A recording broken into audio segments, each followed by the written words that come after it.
नमस्कार नमस्कार स्टूडेंटों, स्वागत है आपका एक कोचिंग सेंटर में, जिसमें मैं आपको आज त्रिकोणोमेट्री का जो 11.1 है पार्ट, जो 11.1 एक्सरसाइज एनसीईआरटी की, उसे मैं आपके सामने सॉल्व करूंगा, है ना। और आपको जीरो लेवल से बेसिक से सबसे पहले मैं बेसिक समझा दूं, मीनार की ऊंचाई कितनी होती है ना। इस टाइप के सवाल, एक सवाल आपका 10th क्लास में जरूर आता है इसमें से, है ना। एक आता है इसमें से, है ना। तो आप उसके लिए आप जीरो लेवल से बिल्कुल भी मैथ नहीं जानते हैं आप, तो इस वीडियो को देख लें आप।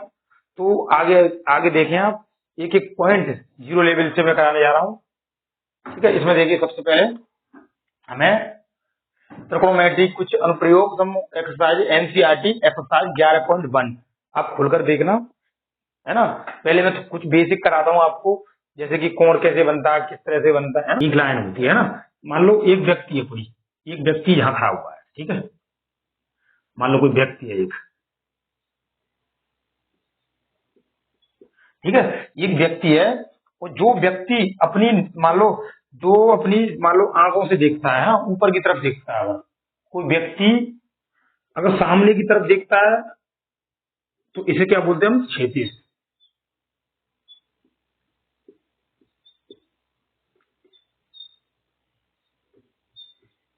सामने की तरफ देखता है, इसे बोलते हैं क्षैतिज रेखा, है ना। सामने की तरफ देख रहा है, इंग्लिश में बोलते हैं हॉरिजॉन्टल लाइन, जेंटल लाइन, है ना। मान लो एक उसने ऊपर की तरफ देखा, अगर व्यक्ति देखो ऊपर की तरफ देख रहा है व्यक्ति, ये जो व्यक्ति जहां से देखता है ना, उसी जगह से कोण बनता है हमारा, है ना।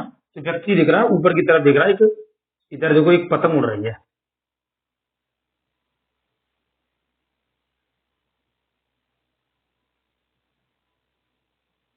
एक पतंग उड़ रही है इस प्रकार से, ठीक है।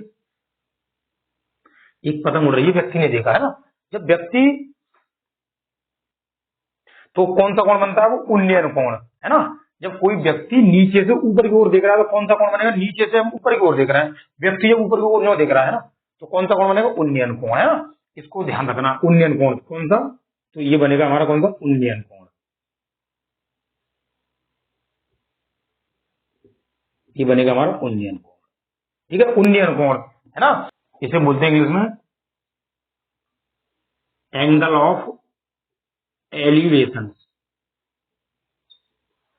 और जब व्यक्ति, अगर मान लो ये व्यक्ति है ना, ये व्यक्ति नीचे की ओर देखता है, जमीन में, है ना, मतलब जमीन की तरफ, है ना।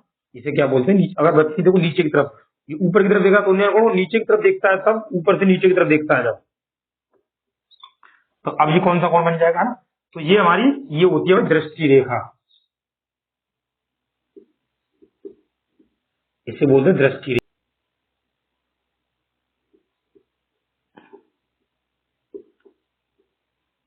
लाइन ऑफ सिंक, ठीक है। इसे बोलते हैं दृष्टि रेखा। मतलब दृष्टि रेखा हमारी आंखों की तरफ से, हम ऊपर की तरफ जो देख रहे हैं, क्या है ऊपर, है ना। अगर हम ऊपर से नीचे की तरफ जब देखते हैं तो हमारा कौन कौन सा बनेगा? जो उन्नयन कोण है वो अवनमन कोण, यानी हम नीचे की तरफ जो देख रहे हैं, नीचे की तरफ, हमारी दृष्टि से नीचे की तरफ का कोण कौन सा कोण है? अवनमन कोण, है ना। और हमारी दृष्टि जो ऊपर की, मतलब जो अब देख रहे हैं हम, अपनी बहुत ऊपर देख रहे हैं, देखो इसमें जो ऊपर देख रहा हूं मैं, तो कौन सा कोण बनता है हमारा? ये उन्नयन कोण। हमारी दृष्टि रेखा यानी हमारी आंखों से जो हमारी आंखों से जा रही है, ऊपर कुछ दिख रहा है हमें, मान लो एक एक लट्टा है, उसमें चिड़िया बैठी है ऊपर, तो हमें देख रहा है ऊपर, तो उन्नयन कोण बनेगा, ठीक है। हम नीचे की तरफ, अगर मान लो किसी छत पर बैठे हुए हैं, छत से अगर नीचे की तरफ देख रहे हैं, कुछ बच्चे खेल रहे हैं नीचे, तो वो कौन सा कोण बनेगा? वो कोण बनेगा हमारा ये उन्नयन अवनमन कोण। ये वाला कौन सा कोण बन गया? ये वाला हमारा कौन सा कोण है? अवनमन कोण, अवनमन, इसे बोलते हैं हम अवनमन कोण, है ना। तो हम इस प्रकार से, मैंने ये आपको समझा दिया सबसे पहले, है ना। तो आपको मैं डस्टर आगे देखो, अब नंबर 1 सबसे पहले आती है इसमें क्षैतिज रेखा, ठीक है। क्षैतिज रेखा, क्षैतिज रेखा को हम क्या बोलते हैं? हॉरिजॉन्टल लाइन,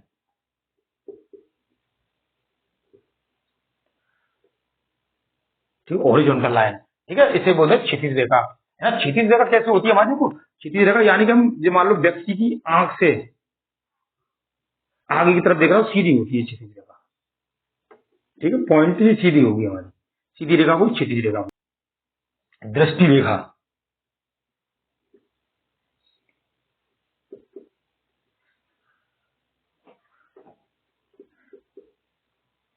दृष्टि रेखा, इसे बोलते हैं हम दृष्टि रेखा, लाइन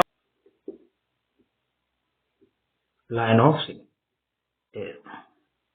ठीक है, बोलते हैं। यानी कि कैसी होती है क्षितिज रेखा, दृष्टि रेखा। देखो जैसे हम व्यक्ति, देखो ये व्यक्ति है, ये व्यक्ति, ये यहाँ पे आंख है ना, आंख है, मतलब इस व्यक्ति की जी आंख है ना, तो आंख से जो दृष्टि, देखो या तो व्यक्ति ऊपर देखता है ना, या फिर नीचे देखता है ना, और सामने नहीं देखता, सामने वाली तो क्षितिज रेखा हो जाएगी, या तो व्यक्ति ऊपर देखता है या फिर नीचे देखता है, ऊपर से ऊपर देखता है, तो ये क्या हो जाएगी हमारी, ये हो जाएगी हमारी दृष्टि रेखा, है ना, इसे दृष्टि रेखा बोलते हैं ना।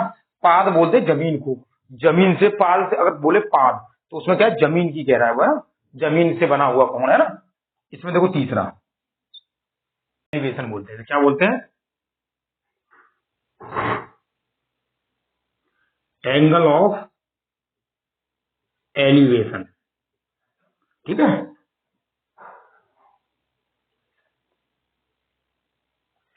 कुंडलियन कोण, देखो जैसे कि कोई व्यक्ति नीचे से, जैसे यहाँ व्यक्ति खड़ा हुआ है ना, तो नीचे से जैसे इसकी क्षितिज रेखा तो हमें सामने वाली होगी, ये नीचे से ऊपर की तरफ देख रहा है, यानी ऊपर की तरफ देख रहा है, तो कौन सा कोण बन गया हमारा, ये बन गया एंगल ऑफ एलिवेशन, यानी कि उन्नयन कोण, है ना। नीचे से जब हम ऊपर की तरफ देख रहे हैं तो कौन सा कोण है, उन्नयन कोण, है ना। नंबर 4, चौथा वाला, इसमें देखो, इसमें कौन सा आएगा, अवनमन कोण,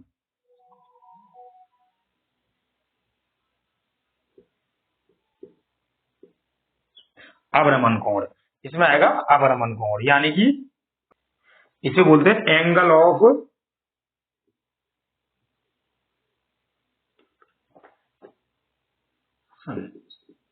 डिफरेंस, ठीक है,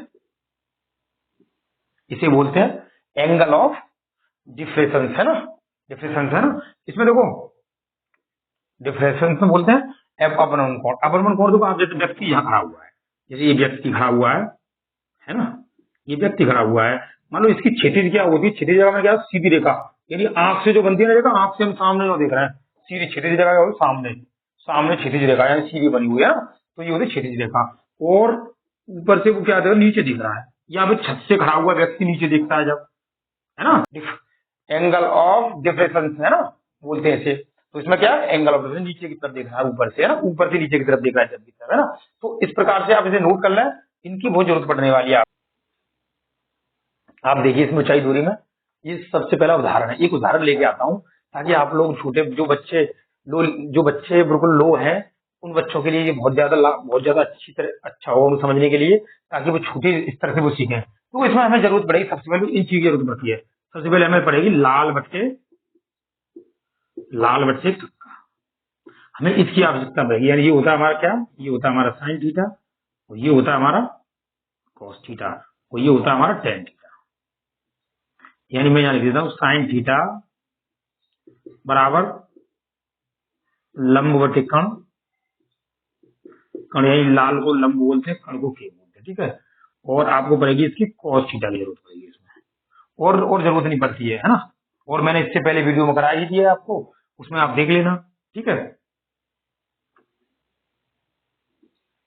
आधार बटे कण, यानी इसे बोलते हैं आधार बटे में कण, ये होता है टेन थीटा, है ना। टेन थीटा बराबर होता है हमारा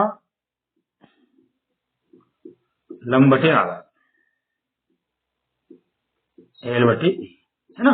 तो लंब बटे आधार होता है इसमें। देखो किसी समय, अब देखो इसमें समझो आप, इससे पहले देखो अपने जैसे सवाल जैसे बोलता जाएगा, आप जैसे ही करते जाए, ठीक है। तो इसमें लिख रहा है किसी समय एक स्तंभ की छाया की लंबाई, अब मान लो आप एक स्तंभ के छाया की लंबाई, है ना, मान लो एक स्तंभ, मान लो खंबा देखा हुआ आपने, अब मान लो सूरज इधर से निकल रहा है, एक चीज देखना, सूरज इधर से निकल रहा है, सूरज इधर से निकल रहा है, वो खंबा है, इस खंबे की छाया की लंबाई, क्या है, छाया की, तो स्तंभ की छाया की लंबाई उसकी ऊंचाई की 3 गुनी है। अब मान लो आप, इसकी ऊंचाई, खंबे की ऊंचाई कितनी है हमारी, एच मान लो इसकी ऊंचाई है हमारी, मान लो एक खंबा होगा तो उसकी ऊंचाई तो जरूर होगी, है ना, इसकी ऊंचाई। तो मान लो इधर से कोई वो कर रही, तो आपकी छाया की क्या, देखो स्तंभ की छाया की लंबाई, स्तंभ की छाया की लंबाई, इसकी छाया कहाँ आएगी,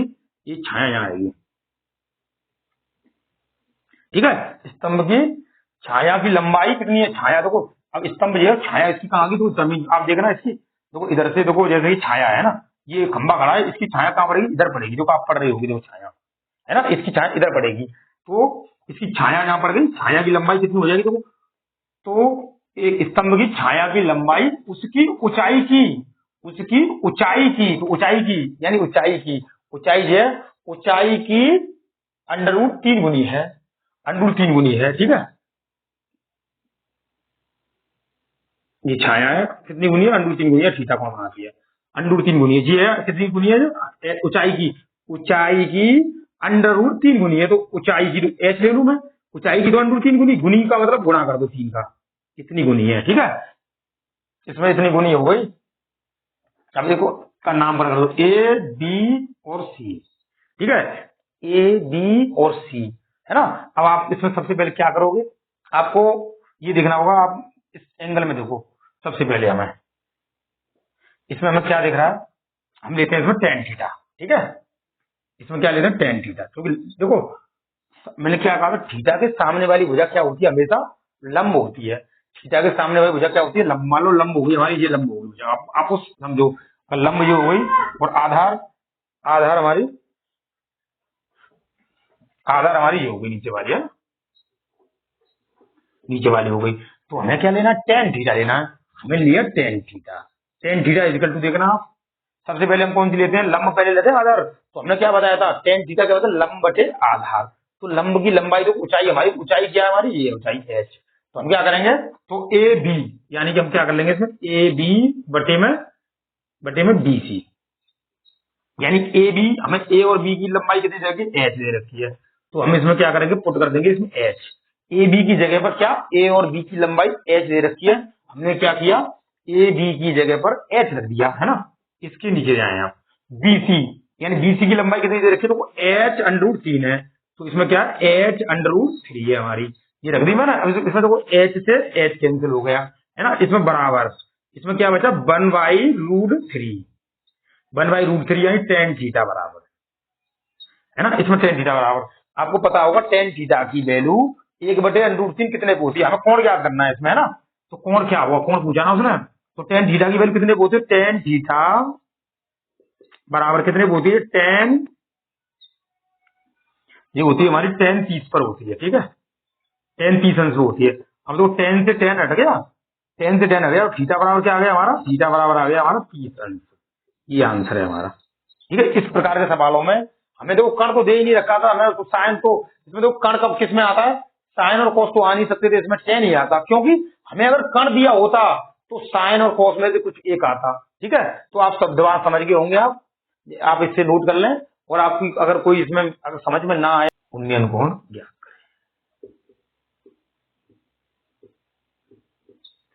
करें। अब देखो आगे उन्नयन कोण, देखो इसमें देखो, इस सवाल में देखें, दूसरे सवाल में, सबसे पहले दूसरे सवाल को पढ़ें आप, है ना, दूसरे सवाल में क्या है, इसमें देखो आप, इसमें देखो किसी मीनार के पाद से 40 मीटर की दूरी, दूरी क्षैतिज तल पर, क्षैतिज तल पर स्थित, क्षैतिज तल पर स्थित, क्षैतिज तल आ गया इसमें, सामने की दूरी, क्षैतिज तल पर यानी देखो सामने की दूरी, स्थित किसी बिंदु से मीनार के शिखर, शिखर और बिंदु की दूरी 80 मीटर, 80 मीटर है, उस बिंदु से मीनार के शिखर का, उस बिंदु से मीनार के शिखर का उन्नयन कोण ज्ञात करें। मीनार है, जैसे एक मीनार खड़ी हुई है ना,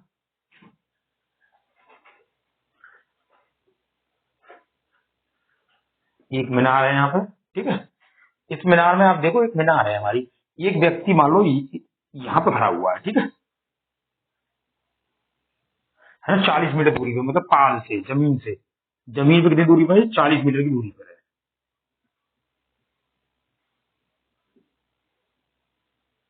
की दूरी पर है ना, ये तो 40 मीटर की दूरी पर, क्षैतिज, क्षैतिज दूरी पर, मान लो व्यक्ति यहाँ खड़ा है, क्षैतिज दूरी इसकी क्या होगी, मान लो व्यक्ति की आंख है, एक तरीके से समझना आप, तो क्षैतिज दूरी मैंने क्या बताई थी, आंख के सामने वाली क्षैतिज दूरी पर, है ना, तो ये क्या है, 40 मीटर की दूरी क्षैतिज तल पर स्थित, स्थित किसी बिंदु, स्थित किसी बिंदु ये रहा है ना, किसी बिंदु से मीनार के शिखर शिखर बिंदु की दूरी 80 मीटर है ना।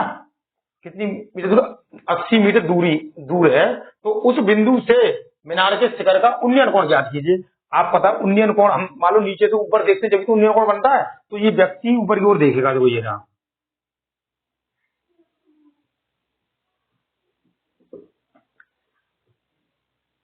ऊपर की ओर देख रहा है व्यक्ति, तो लाइन सीधी कर दो, ऊपर की ओर देख रहा है, ठीक है। इसमें ऊपर की तरफ हो गया। ये कितनी दूरी है इसकी? 80 मीटर।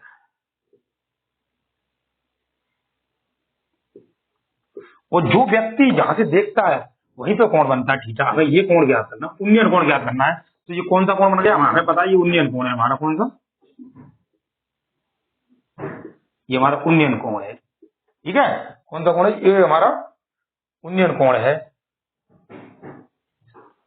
यानी एंगल ऑफ एलिवेशन। इसे बोलते हैं एंगल ऑफ एलिवेशन है हमारा, है ना। तो हमें एंगल ऑफ एलिवेशन ज्ञात करना है इसमें। तो हम क्या करेंगे इसमें? सबसे पहले आपको देखो 40 पता गई और ये 80 मीटर, मतलब यहाँ से ऊपर की तरफ जो इसने देखा ना, मीनार के ऊपर की तरफ जो शिखर को देखा, शिखर बिंदु की दूरी 80 मीटर। शिखर बिंदु का ऊपर, शिखर का मतलब होता है जो ऊपर वाला भाग, शिखर का ऊपर वाला भाग। तो इस व्यक्ति ने शिखर की ओर देखा। शिखर यानी यही तो शिखर है हमारा।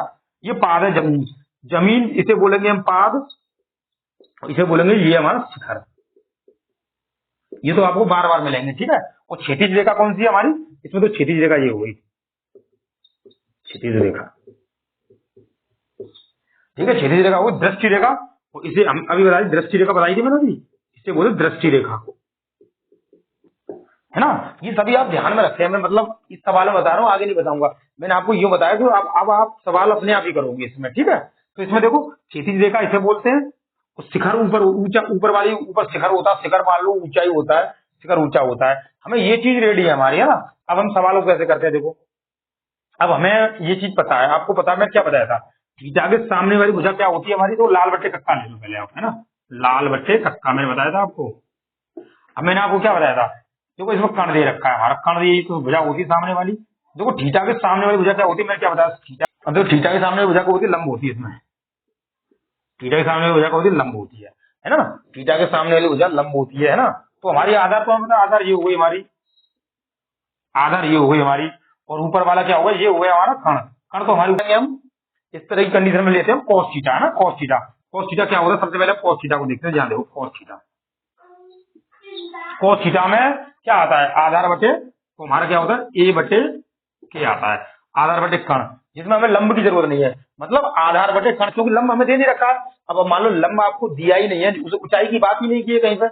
ऊंचाई की अगर बात करता, लंब दिया ही नहीं। लंब देखो, अगर लंब नहीं दिया तो देखो टेन आ नहीं सकता, कोसाइन आ नहीं सकता, तो साइन में लंब आएगा। लंब की वैल्यू हमें दी नहीं, तो वैल्यू हमें जो वैल्यू देखकर आप लगा सकते हैं इस फॉर्मूले को, है ना। तो कॉस थीटा बराबर लगा लिया मैंने। कॉस थीटा देखो, कॉस थीटा की वैल्यू रख लो।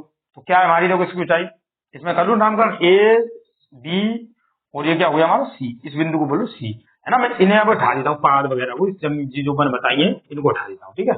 इसमें नील कोण को बैठा देता हूँ, ठीक है, उठा दू, ये छेड़ी जगह वो बैठा देता हूँ, ठीक है। अब देखो इसमें, अब हमें क्या है? आधार, आपको सबसे पहले आधार है ना, आधार की दूरी देखो, आधार की कितनी है?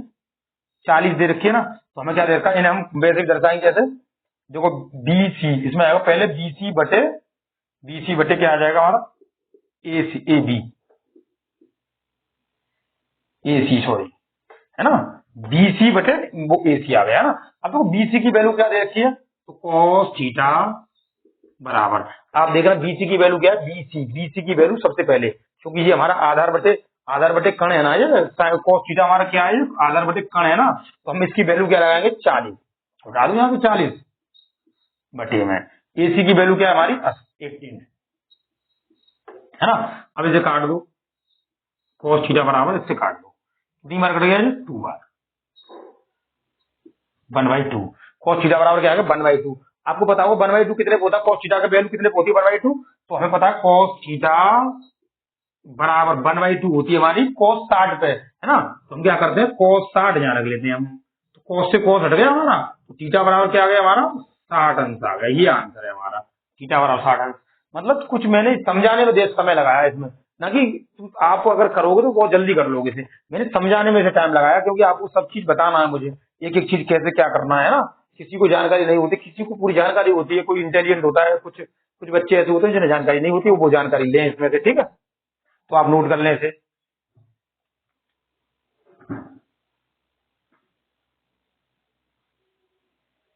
आप देखिए इसमें, देखिए आप, ये सवाल है ना, इस प्रकार के सवाल आपसे जाते ना।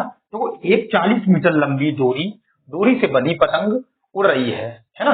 अब क्या करा, एक 40 मीटर लंबी डोरी से बंधी बंधी पतंग उड़ रही है। यदि पतंग की डोरी क्षितिज से मतलब पतंग की डोरी, देखो क्षितिज कैसे, इस प्रकार से क्षितिज रेखा सीधी होती है ना, तो यहाँ से बन रही है, ठीक है। तो पतंग कहाँ उड़ रही है, पतंग देखो यहाँ उड़ रही है, पतंग उड़ रही है,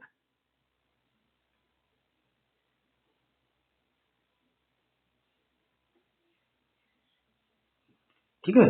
पतंग यहाँ उड़ रही है, ये उड़ रही है पतंग, है ना। इससे डोरी बंधी हुई है, तो ये नहीं, क्षितिज रेखा से, क्षितिज रेखा सीधी रेखा से बनी हुई है, ठीक है, ये बन रही है ना। अब देखो आप, क्षितिज रेखा से बन रही है ना, तो इसमें क्या करते हैं, इस आगे ले लेते हैं, इसे नीचे तक। अब आगे बढ़े आप, है ना। बनी है, यदि पतंग की डोरी क्षितिज रेखा से 30 अंश का कोण बनाती है, पतंग की डोरी क्षितिज रेखा से यहाँ मिल रही है ना, पतंग की डोरी, देखो ये क्षितिज रेखा होगी, इसे बोलते हैं क्षितिज रेखा बोलते थे, ठीक है। नोट कर लेना आप, है ना, इसे क्षितिज रेखा बोलते हैं। काउंटिंग कर लेना, ए बी और ये सी होती है क्षितिज रेखा से। अगर मान लो पतंग की डोरी यहाँ से उड़ रही है, तो आपको क्या होगा, सामने वाली भुजा क्या होती है, मैंने क्या यहाँ पे क्या बना, कितने का कोण बना रही है, 30 अंश का कोण बना रही है। तो यहाँ से कितना अंश का बना रही है, 30 अंश का कोण बना रही है यहाँ पे, है ना। तो 30 अंश का, इसके सामने वाला क्या होगा, इसके सामने वाला जहां कोण बनता है, उसके सामने वाली भुजा क्या होती है, हमेशा उसे याद रखें, लंब होती है ना। तो ये भुजा क्या होगी, हमारी लंब होगी, ये दिमाग में रखें आप, लंब होगी, है ना। और अब क्या कह रहा है, बनाती है डोरी के 40 मीटर लंबी डोरी, यानी ये डोरी जो है, पतंग उड़ रही है ना, ये 40 मीटर की लंबी डोरी है ये ना, 40 मीटर लंबी ये डोरी है हमारी, जो डोरी पतंग उड़ा रहे हैं हम लोग, है ना, 40 मीटर लंबी डोरी है, हो गया ना। तो पतंग, अब उसने पूछी पतंग कितनी ऊंचाई पर उड़ रही है, यानी पतंग की ऊर्ध्वाधर, है ना, ऊर्ध्वाधर, है ना, ऊर्ध्वाधर ऊंचाई ज्ञात कीजिए। मतलब जैसे पतंग हम जो उड़ा रहे हैं, आपसे कहिए पतंग की ऊंचाई ज्ञात कीजिए। अब पतंग कितनी ऊंचाई पर उड़ रही है, तो अभी ज्ञात करते हैं। पतंग की ऊंचाई को हमें पूछा, पतंग की ऊंचाई कितनी, पतंग तो जहां उड़ रही है तो इससे ऊंची कितनी है, ये है। अगर आपकी पतंग, आपको पता है हमारी, जैसे हमें धागे की लंबाई मालूम है, जैसे हमें पता है, हमने हमने 100 मीटर धागा लिया है एक पतंग को उड़ाने के लिए। अब हमें पता है 100 मीटर जो हमारी दृष्टि धारा 100 मीटर ऊंची में पतंग उड़ रही, 100 मीटर की दूरी पर उड़ रही पतंग, है ना। तो पतंग की ऊंचाई ज्ञात करने, लंबाई कितनी ऊंचाई पर उड़ रही पतंग, उसे ज्ञात करने के लिए इसका फॉर्मूला का प्रयोग कर लेना, आपकी पतंग की ऊंचाई ज्ञात हो जाएगी आपको, ठीक है। तो इस प्रकार से पतंग की ऊंचाई ज्ञात करना, कितनी ऊंचाई पर उड़ रही है पतंग, ठीक है। तो क्या सबसे सरल है, आप इसमें क्या लेने हैं, आपको लंब का प्रयोग इसमें है ना, तो इसमें क्या लेंगे, तो लंब भी दिया है ना, ये भी दिया है। तो आपने पढ़ा होगा लाल बट्टे कक्का,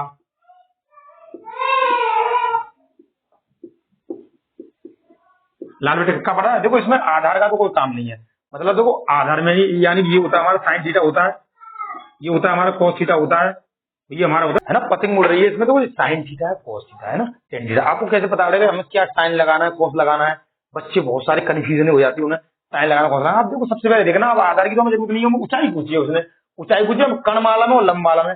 कण और लंब किसमें हमारे, देखो कण और लंब देखो इसमें है, सिर्फ ओनली, देखो कण और लंब सिर्फ ओनली साइन थीटा में, तो हमें क्या लगाना है, साइन थीटा। यानी हमें साइन थीटा कैसे लगेगा आपको पता चला, क्योंकि हमारे सामने भुजा ये है ना, तो हमें क्या लगाना है, इसमें ये लगाना है। तो हम क्या, सबसे पहले लगा लो आप, साइन 30 का लगा लो, ठीक है ना। इसमें हम क्या लगा लो, साइन 30, साइन 30 लगा लो। इसमें लंब सबसे पहले ऊपर आएगा ना, लंब यानी कि ए बी बटे क्या आता है, इसमें कण नीचे आता है, इसमें कण आता है नीचे, ए बी कण यानी बीच नीचे आता है, यानी लंब आता है ऊपर, सब पता है आपको साइन में, और कण आता है नीचे, इसके हिसाब से लगा दो आप, ठीक है। कण हमारा ये ना, कण नीचे आता है, इसमें हमें साइन 30 में आएगा, साइन 30 लगा लो। सबकी वैल्यू दो, ए बी की वैल्यू क्या देगी, ऊंचाई ज्ञात करनी है ना हमें, ऊंचाई ज्ञात करनी है, तो ऊंचाई की दूरी कितनी, एच है हमारी, और इसकी वैल्यू कितनी है हमारी, इसकी दे रखी है 40, है ना, इसकी दे रही है 40। साइन 30 की वैल्यू क्या होती है, 1/2, इसका करते हैं मल्टीप्लाई, इसका मल्टीप्लाई करते हैं तो देखो एच का इसमें 2 में हो जाएगा, तो 2h हो जाएगा इजिकल टू, और इसका कितना हो जाएगा, 14 हो जाएगा। तो इस क्या करें, 2 का इसमें डिवाइड दे दो, यानी h इजिकल टू 2 का डिवाइड दे दो, तो यानी 14/2, 2 से काट दो इसे, तो यानी h इजिकल टू आ जाएगा 20। ठीक है। ये क्या आ गई हमारी h की वैल्यू आ गई, ऊंचाई ज्ञात हो गई। हमें अब ऊंचाई कितनी मीटर, मतलब 20 मीटर ऊंचाई पर पतंग उड़ रही है वो, है ना। 40 मीटर ऊंची डोरी है ना, तो पतंग कितनी ऊंचाई बोल रही है, 20 मीटर ऊंचाई बोल रही है। तो इस प्रकार से आप सवाल करना। अब मैं एनसीईआरटी के सवाल को, पहले एनसीईआरटी का 11.1 एक्सरसाइज का पहला सवाल कराता हूँ आपके लिए, ठीक है। तो आपको मैंने ये बेसिक थोड़ा बताया था सवाल, जो इम्पोर्टेंट सवाल है, जो मैंने कराए अभी, जो ये एग्जामों में आए हुए सवाल उठाए मैंने, है ना। तो आपको इन सवालों को आप नोट कर लें, ठीक है। अब मैं एनसीईआरटी के पहले क्वेश्चन से शुरुआत करता हूँ, ठीक है। बता लें आपसे, कीजिए। ये एक्सरसाइज आपकी 9.1 है ना। मैं 11.1 बता रहा था, सॉरी, है ना। उसमें जो 9.1 है आपकी, है ना, एक्सरसाइज जो एनसीईआरटी में, ये 9.1 एक्सरसाइज है ना, पे दिए ऊंचाई दूरी आपकी, है ना। क्योंकि 8.4 तो मैं उस दिन कराई थी ट्रिग्नोमेट्री, है ना, और 8 पॉइंट उसके बाद में 8.1, 8.2, 8.3 मैंने करा दिया आपको, है ना। तो इसके माध्यम से इसे देखो सबसे पहले, है ना। अब इसमें देखो आप सबसे पहले, एक सर्कस का एक कलाकार एक 20 मीटर लंबी डोरी पर चढ़ रहा है, जो अच्छी तरह से तनी हुई है। भूमि से सीधे लगे खंबे पर, है ना, भूमि से सीधे लगे खंबे पर, है ना। तो देखो भूमि से, यानी कि भूमि से सीधे लगे खंबे से, है ना। ये खंबा एक हमारा, है ना, सीधे लगे खंबे से, खंबे के शिखर से, खंबे का शिखर हमारा ऊपर होता है, शिखर ये है हमारा, है ना। ये तनी हुई डोरी है, ये वाली, ये तनी हुई डोरी है ना, खंबे के शिखर से बंधा हुआ है। यदि भूमि स्तर के साथ डोर द्वारा बनाया गया, भूमि स्तर कहाँ हमारा, भूमि स्तर तो ये रहा, भूमि स्तर यही तो हमारा भूमि स्तर, ये भूमि स्तर है मान लो, है ना, यहाँ से बंधी हुई है ना खंबे की डोर, है ना। भूमि स्तर द्वारा बनाया गया कोण 30 अंश का है। तो भूमि स्तर से बनाया गया कोण कितना, 30 अंश का है ये हमारा, है ना। और डोरी की लंबाई कितनी, तो ये कलाकार एक 20 मीटर लंबी डोरी, 20 मीटर लंबी डोरी है, यहाँ से लेकर यहाँ तक बन रही है 20 मीटर लंबी डोरी। तो ये 20 मीटर लंबी डोरी बन रही है, ठीक है, इस प्रकार से, ठीक है। 20 मीटर लंबी डोरी से बंधा हुआ है। तो आपको खंबे की ऊंचाई याद करनी है। अभी मैंने एक सवाल कराया था आपको, सेम टू सेम उसी प्रकार से हो जाएगा, है ना। तो आपको मैंने क्या बताया था, सामने वाली भुजा क्या होती है, जहां थीटा का जहां कोण बनता है, उससे सामने वाली भुजा मैंने बताई थी आपको, लंब होती है। तो लंब किसमें आता है आपको पता है, लंब किसमें आता है, लाल बट्टे कक्का। लंब और कण किसमें आ रहे हैं, देखो लंब और कण आ रहे हैं सिर्फ पहली बार में साइन थीटा में आते हैं, इसमें आते नहीं है। साइन थीटा बराबर रख लो आप। तो इसमें क्या करता हूं मैं, नामकरण ABC तो ले लो आप इसमें। तो मैं लेता हूं इसमें क्या, साइन थीटा लेता हूं, इसमें यहां लेता हूं ना, साइन थीटा बराबर होता है ना। साइन थीटा बराबर सबसे पहले क्या आता है, लंब आता है। तो लंब क्या होता है, AB, यानी कि AB बटे क्या होता है हमारा, AB बटे AC, AB बटे AC ले लिया आपने, है ना। टेन थीटा, थीटा की जगह क्या कौन बनना है, देखो थीटा की जगह इसमें ये बोल रहा है, थीटा की जगह क्या है हमारा, यहाँ पर क्या दिया 30 अंश। तो मैं क्या करता हूँ, साइन 30 रख लेता हूँ यहाँ पे, बराबर AB की वैल्यू क्या है हमारी, देखना आप AB की वैल्यू क्या है हमारी, AB की वैल्यू दी रखी है हमारी, AB की वैल्यू है H। AC की वैल्यू क्या है, AC की वैल्यू हमारी, यानी कि जो तनी हुई डोरी है ना उसकी 20 मीटर की, 20 मीटर है यहाँ। इसकी वैल्यू क्या है, साइन 30 की वैल्यू लगा लो, 1/2 बराबर H बटे 20। इसका मैं एलसीएम ले लूं तो इसमें क्या हो जाएगा, H बराबर, सॉरी 2H बराबर, तो यानी 2 का H में गुणा हो गया, तो 2H बराबर 20। तो 2 का नीचे डिवाइड तो H बराबर 20 बटे 2 से काट दो। तो H बराबर कितना आ गई, 10 मीटर। मतलब जो डोरी है हमारी कितनी ऊंचाई है, उसकी ऊंचाई कितनी ऊंचाई बन रही है, तो ये कितनी ऊंचाई बन रही है, तो ये कितनी ऊंचाई बन रही है, ये आगे हमारी 10 मीटर की ऊंचाई पर बन रही है वो डोरी। हमें डोरी की ऊंचाई निकालती है ना।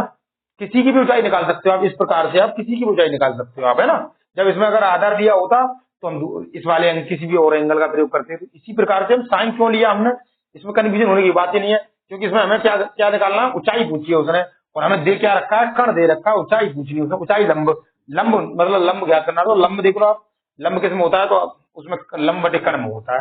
तो इस प्रकार से आप इसे नोट कर लें। पहला सवाल है एनसीईआरटी का 9.1 एक्सरसाइज का, ठीक है, तो नोट कर लें आप इसे।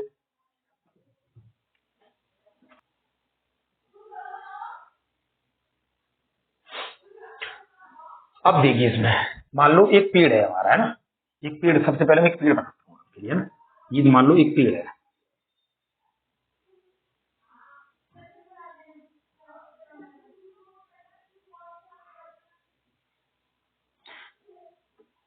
ठीक है। सबसे पहले हमारा क्या है, हमारा इसमें एक पेड़ है, पेड़ की जो जड़ है ना, इस जड़ है, इसे मानते हैं हम ए नाम देता हूं, ए बिंदु, ठीक है ना। इस पेड़ को ए बिंदु नाम देता हूँ और इसको ये टूटा कहाँ से, यहाँ से, तो इसको नाम देता हूँ डी बिंदु। और इस पेड़ की जो ऊपर की शाखा है जमीन पे जा रही है, इसे नाम देता हूँ सी। ठीक है। अब ये पेड़ आप देखना, ये आंधी है, बहुत तेज आंधी में क्या कह रहा है इसमें, देखो आंधी आने से एक पेड़ टूट जाता है और टूटा हुआ भाग इस तरह मुड़ जाता है कि पेड़ का शिखर जमीन को छूने लगता है। पेड़ का शिखर कहाँ है, ये शिखर बोलते हैं, ये पेड़ का शिखर है ना, ये क्या है हमारा पेड़ का शिखर। अब मान लो ये पेड़ इधर की तरफ गिरता है या फिर इधर की तरफ गिरता है आपको, है ना, तो हमारा ये पेड़ इधर की तरफ गिर जाता है ना।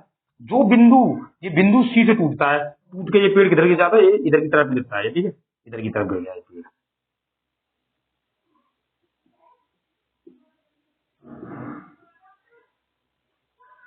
ठीक है, ये बिंदु गिर गया, तो बिंदु यहाँ पे कौन सा बिंदु निर्माण कर दिया, डी का, या बिंदु डी बन गया। ठीक है, तो इस प्रकार से जो बिंदु का पेड़ ए बी सी, मतलब तीन स्थान, यानी कि आंधी आई और पेड़ यहाँ से टूटा है, मान लो बिंदु बी पे से टूटा है ना, तो बी से टूटा है और गिर गया है ना, कितने अंश का कोण बना, 30 अंश का कोण बना दिया, कितने का बना दिया ये कोण बना दिया 30 अंश का। ठीक है, ये कोण कितने का बना दिया, 30 अंश का कोण बना दिया है। आपको मैंने क्या बताया था, 30 अंश का कोण बना दिया। इसके सामने वाली भुजा क्या होती है, जहां कोण बनता है उसके सामने वाली भुजा क्या होती है, लंब होती है, तो इसके सामने वाली भुजा में लंब मानता हूँ, लंब यानी ऊंचाई, ये मानता हूँ। ठीक है, ये क्या होती है हमारी ए और बी दोनों में, देखो ए और बी बड़े में लिखना, यहाँ पे देखने होगी आपको बी। ठीक है, बी बिंदु है वो में, है ना, तो ये हमारी ऊंचाई की होती है। हमें सबसे पहले, हमें देखो आप सबसे पहले हमें ये वाली, हमें इसकी लंबाई पता कितनी है, देखो इसकी लंबाई कितनी है, देखो जहां पेड़ का शिखर, जहां मतलब जो पेड़ का शिखर जो टूट के गिरा है ना, उसकी लंबाई, मतलब यहाँ से लेके जहां तक की लंबाई, यानी यहाँ पेड़ का शिखर टूट के मालूम कितनी दूरी से गिरा, तो कितनी दूरी से गिरा है, तो 8 मीटर, यानी कि जहां पेड़ का शिखर जमीन को छूता है 8 मीटर है, तो पेड़ की ऊंचाई ज्ञात कीजिए। तो पूरे पेड़ की हमें ऊंचाई ज्ञात करनी है, ये पूरे क्या ज्ञात करनी है, एच ऊंचाई ज्ञात करनी है पूरे पेड़ की, पूरे टोटल पेड़ की। तो हमें सबसे पहले क्या, हमें ये पता है हमारी कितनी ऊंचाई है, हमारी ये देखिए हमारी 8 दे रखी है ना। इससे पहले हम सबसे पहले देखो हमें क्या है, हमें क्या क्या दिया है, लंब दिया और आधार दिया है, कण हमें पता है लंब दिया। आपको क्या बताया था मैंने, इसमें बताया था लाल बट्टे का काम है, ये मैंने बताया था साइन थीटा होता है, ये कॉस थीटा होता है और ये टेन थीटा होता है।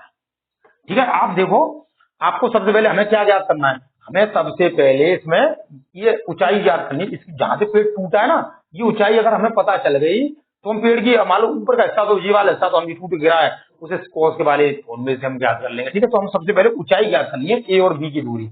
हमें ए और बी की दूरी ज्ञात करने के लिए क्या, हमें लंब और आधार, यानी लंब और आधार हमें किसमें दे रखे होते हैं, लंब और आधार, तो लंब और आधार हमें 10 में दे रखे होते हैं। तो कोण कितने का बना, 30 का, तो हम क्या करते हैं, यहाँ सबसे पहले क्या करते हैं, 10 30 ले लेता हूं मैं ना, 10 30 में क्या है, ऊंचाई हमारी ए बी है, ए बी क्या है हमारी ऊंचाई है, ए बी ऊंचाई है, लंब ऊपर आता है हमारा, लाल बट्टे आधार होता है ना, लंब बटे आधार होता है ना, 10 थीटा, तो ले लो, और नीचे क्या होती है आधार ए होती है ना, ये होता है 10 का, तो आधार नीचे, तो आधार का क्या 8 मीटर, तो 8 मीटर आ गए यहाँ पे। 10 30 का मान लगा लो आप, 10 30 का मान मैंने क्या बताया था आपको, 10 30 का मान क्या बताया था, तो 10 30 का मान 1/√3। ठीक है, 10 30 का मान, 10 30 का मान है 1/√3 होता है। ठीक है, जहां पे क्या हमारा ए बी बटे 8, तो हम इसका करते हैं वो मल्टीप्लाई, इसे ऊपर कर दो, तो इसका क्या आ जाएगा हमारा, देखो ए बी, तो इसमें आ जाएगा ए बी √3 बराबर 8, ये √3 का ये भाग दे दो, तो ए बी बराबर क्या आ गया हमारा 8/√3 आ गया। तो ये हमारी क्या वैल्यू निकल आई, हमारी ए बी की वैल्यू निकल आई हमारी, है ना, ये हमारी क्या निकल के आ गई, ए बी की वैल्यू निकल के आ गई। अब मान लो हमारे पास ये ए बी की जो वैल्यू है, हमारे पास ये इतनी लंबाई पेड़ की, इतनी आधी लंबाई हमारी निकल के आ गई। अब मान लो हम इन दोनों की सहायता, हम इसकी सहायता से अब इस वाले को लेते हैं साथ में, है ना, अब कण भी लेते हैं साथ में हम, अब हम कण को भी लेते हैं ना, तो मैं यहाँ 10 लिया था।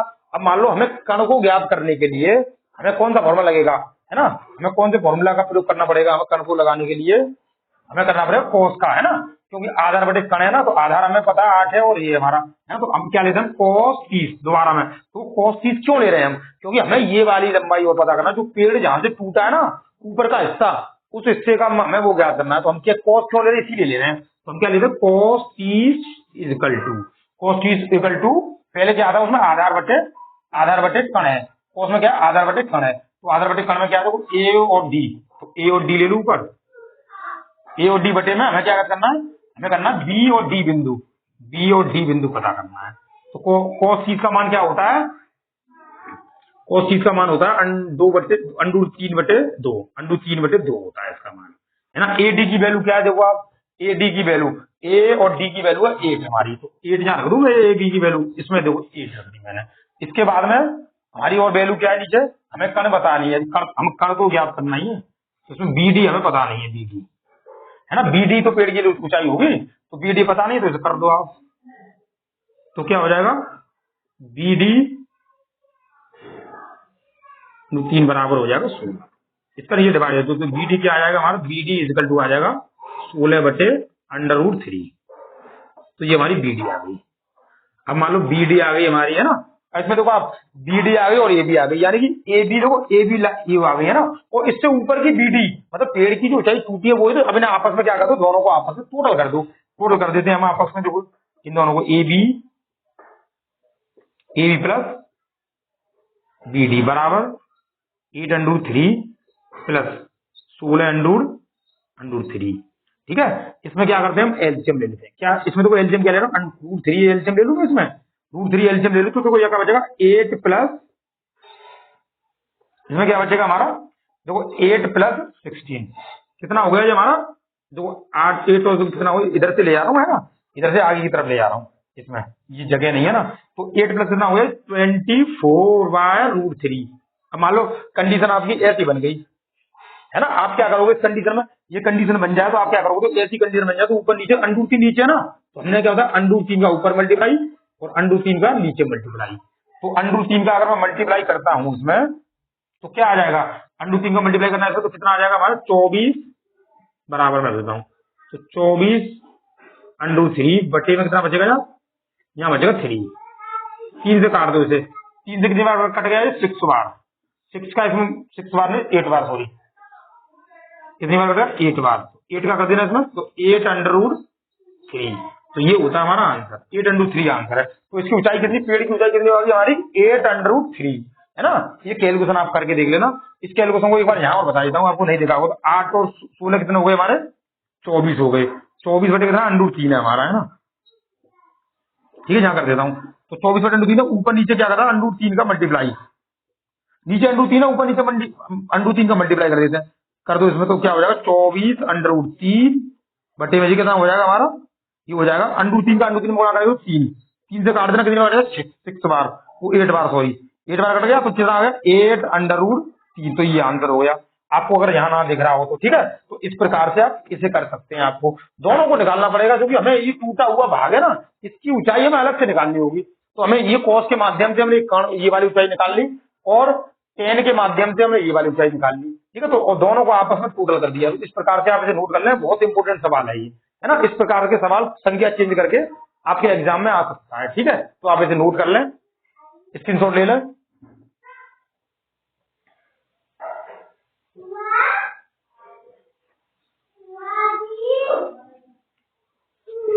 सवाल देखें इसमें, इसमें देखो भूमि के एक बिंदु से जो मीनार के पाद बिंदु से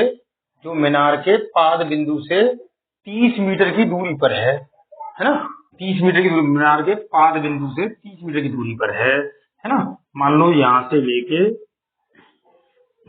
ठीक है,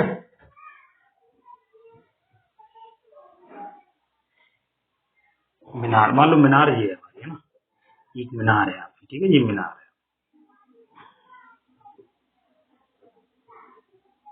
मीनार है एक ए बी, ठीक है, ए बी एक मीनार है ना।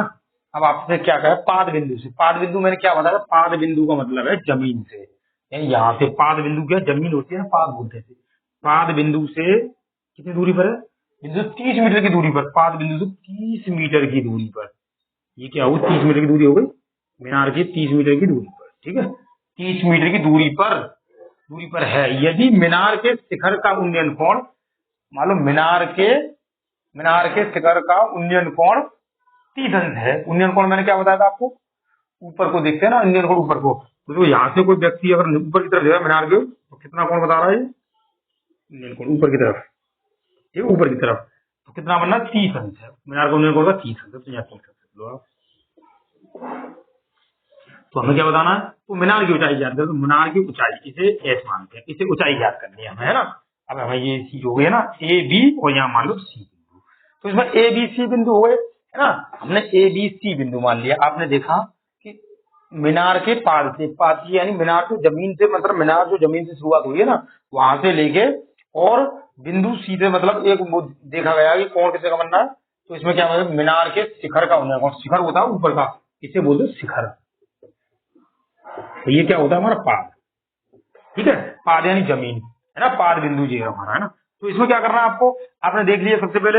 इसमें देखो ये तो हमें, अगर ये ज्ञात करना होता तो हमारे क्या आता हमारा, अगर हमें मान लो फिसलन पट्टी की तरह वजह से ये ज्ञात करना होता तो हम साइन लेते, लेकिन हमें ये ज्ञात नहीं करना, मीनार की ऊंचाई पूछी है। तो इसमें इस कंडीशन में क्या लेंगे, देखो टेन 30 अंश लेंगे। और मैंने क्या बताया, टेन थीटा बराबर क्या होता है, लाल बटे का काम है लंब बटे आधार। तो हमें लंब बटे आधार है, तो मैंने क्या कहा, जहां कोण बनना है उसके सामने वाली भुजा क्या होती है, लंब। और नीचे क्या हमारा आधार नीचे दिया, ये आधार, आधार नीचे दिया है, और ये क्या बना हुआ, लंब बना है ना। तो इसमें क्या करना है, लंब बना है, तो इसमें देखो लंब बटे आधार, है ना। तो इसमें कर दो आप लंब बटे आधार, इसमें वैल्यू दो आप 10 30 अंश। लंब क्या है हमारा, तो लंब ऊपर वाली मीनार की ऊंचाई है जो लंब है हमारी, तो ए बी मान लो इसे, ए बी बटे दूरी कितनी है इस बिंदु की, 30 मीटर दे रखी है, इसमें 30 मीटर हो गया, ठीक है ना, ठीक। और 10 30 की वैल्यू लगानी है आपको, 10 30 की वैल्यू लगा दो आप, कितनी लगेगी, 1/√3। क्या होती है 10 30 की वैल्यू, 1/√3 होती है इसमें। इजकल टू इसमें क्या, ए बी बटे में 30 बराबर, इसका कर दो गुणा, तो क्या हो जाएगा हमारा 30 बराबर, इसकी जगह एच रख दो, ए बी की जगह पे एच है ना, ए बी की ऊंचाई एच ही, तो एच रख दो यहाँ पे, एच√3, एच√3 हो गया इसमें हमारा। और वो 30 का मल्टीप्लाई करके एच√0 इसका ऐसे मल्टीप्लाई कर दो, 13 इजकल टू बटे में √3 का डिवाइड दे दिया, एच की एच आ गई हमारी। मैंने आपको क्या कहा था, अगर √3 कहीं पे भी नीचे आ जाए तो ऊपर नीचे क्या करते हैं, ऊपर नीचे मल्टीप्लाई जरूर कर देना आप, है ना। तो ऊपर नीचे मल्टीप्लाई कर दो, 13/√3, तो ऊपर नीचे मल्टीप्लाई √3/√3, ये हमारी क्या करके आएगी, ऊंचाई एच ज्ञात करनी है ना, एच √3 का इसमें करना, तो कितना आ जाएगा, तो इधर कर देता हूँ, इधर इधर कर दो, कितना आएगा 13√3 बटे में, इसका इसमें किया तो √3 का 3 में करेंगे तो 3 आ जाएगा, 3 से ये कट जाएगा, कितना आएगा 10√3। तो ये हमारा क्या है, ये आंसर है हमारा, ठीक है। हमने सभी वैल्यू, सारी वैल्यू ऊंचाई ज्ञात करनी थी हमें, है ना। तो हमें पता है लंब होती है, और ये होता है आधार, और लंब बटे आधार किसमें होता है, टेन थीटा में होता है।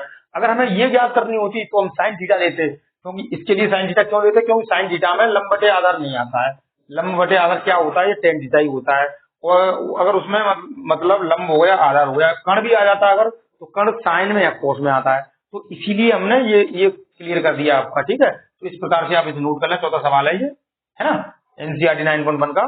तो आप इसे नोट कर लें, अगला सवाल देखें 5वां, ठीक है। इसमें देखो ये 5वां सवाल है ना। इस सवाल में आप देखो, सबसे पहले इस सवाल को पढ़ो आप, देखो भूमि से 60 मीटर ऊंचाई पर एक पतंग उड़ रही है। मान लो भूमि से 60 मीटर ऊंचाई पर एक पतंग उड़ रही है। मान लो भूमि कहाँ है हमारी, देखो एक चीज यहाँ देखना, इधर ले रहा हूँ ना भूमि से, ये भूमि हमारी, भूमि से यहाँ पतंग उड़ रही है ना, पतंग कहाँ उड़ रही है, पतंग हमारी यहाँ उड़ रही है, ये पतंग उड़ रही है हमारी, ठीक है। अब तो भूमि ये हमारी है ना, भूमि हमारी ये माना है, तो भूमि, ठीक है।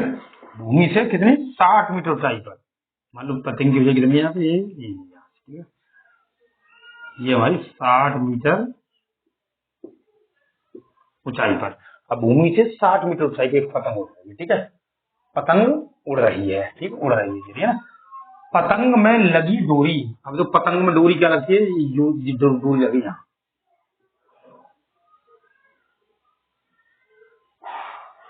ठीक है। पतंग में देखो, पतंग में लगी डोरी को अस्थायी रूप से भूमि के एक बिंदु से बांध दिया है। मान लो भूमि के एक बिंदु से, यहाँ देखो एक बिंदु है कि भूमि के एक बिंदु से इसे बांध दिया है ना, पतंग उड़ रही है तो यहाँ की दूरी मान लो ए बी और सी, ठीक है, इसमें बांध दिया है।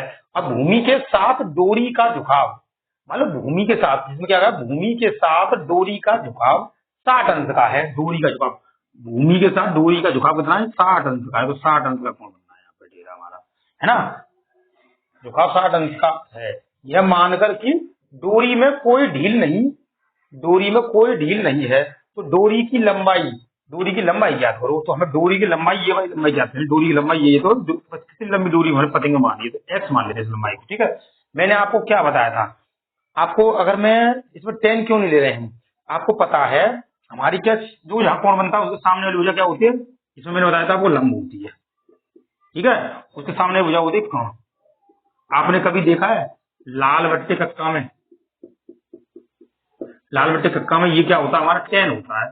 तो देखो tan थीटा में लाल बट्टे कक्का आ रहा है, तो देखो सॉरी लंब बट्टे आधार आ रहा है, तो उसमें आधार को हमें पूछा ही नहीं है, हमें सिर्फ डोरी की लंबाई तो पूछिए, पतंग कितनी लंबाई बोल रही है। अगर इसमें ये पूछता अगर आधार भी, अगर इसकी कितनी दूरी पर बिंदु है वो, तो अलग बात थी, लेकिन हमें धागे की वो पूछिए, तो इसीलिए हम क्या लेंगे इसमें साइन।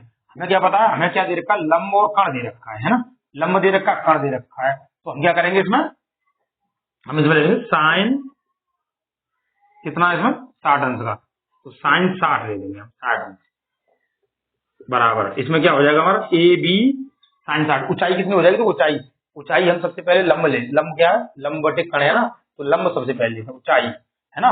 ऊंचाई लेने के बाद अब धागे की देखो बिंदु के जमीन के, एक मान लो बिंदु से बांधी, अब पतंग यहाँ उड़ रही है, तो इसकी लंबाई ऊंचाई, यानी इसकी ऊंचाई क्या, पतंग यहाँ उड़ रही है ना, इसकी ऊंचाई ज्ञात करनी, जो हम धागा खींचते हैं ना उसकी ऊंचाई ज्ञात करनी है हमें। तो हम क्या रखेंगे, ऊंचाई क्या है हमारी यहाँ पे सी ए, ठीक है।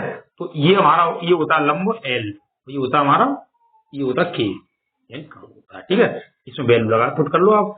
साइन 60 की वैल्यू क्या होती है, √3/2 होती है, साइन 60 की वैल्यू √3/2 होती है, आप है ना, टेबल में आपने याद किया होगा इसमें, है ना। ए बी की वैल्यू क्या है, ए बी की वैल्यू 60 अंश है, तो इसमें क्या रख दूंगा 60 अंश बचे में, है ना, 60 अंश रख दी। और इसकी दूरी कितनी, कर्ण की निकाली, एक्स, इसकी दूरी की लंबाई निकाली एक्स मान लो इसे, इसका कैंची कर दो, एक्स का मल्टीप्लाई करो, x√3 हो जाएगा, इक्वल टू 60 का मल्टीप्लाई करो कितना हो जाएगा 120, 60 दूनी, इसका मल्टीप्लाई करो 60 दूनी 120 हो गया, है ना। और √3 का नीचे भाग दे दो, इक्वल टू 120 बटे में √3 का मल्टीप्लाई। मैंने आपको क्या होता है, √3 कभी भी नीचे आए तो आपको क्या करना, ऊपर नीचे √3 का मल्टीप्लाई कर दो, ठीक है, बराबर में इसमें √3 का गुणा करेंगे तो 120 √3 बटे √3 का √3 में करेंगे 3 आ जाएगा, 3 से इसे काट दो, कितनी बार कट जाएगा, 3 से 40 √3, तो क्या आंसर आ जाएगा हमारा 40 √3, ठीक है। तो यानी 40 √3 यानी कितनी लंबाई है, इतनी लंबाई है हमारी, 40 √3 हमारी क्या है, डोरी की लंबाई है, क्या है हमारी, ये लंबाई है किसकी, डोरी की लंबाई, डोरी की लंबाई, ठीक है। आंसर इसका आंसर हो गया है ना, डोरी की लंबाई निकाल दी, है ना। इसमें कोई आपको परेशानी हो तो आप कमेंट के माध्यम से जरूर बताएं। इसी प्रकार आगे अगला सवाल देखें आप, और आप सभी इसमें दें, ठीक है, उसे उतार।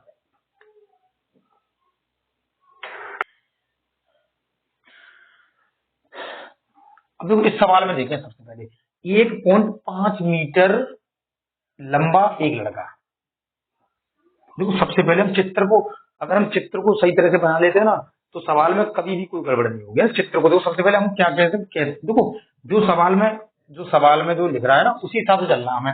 1 मीटर लंबा एक लड़का, ठीक है, 1.5 मीटर लंबा है, ठीक है, तो हम लड़का बना लेते हैं, ये लड़का है एक,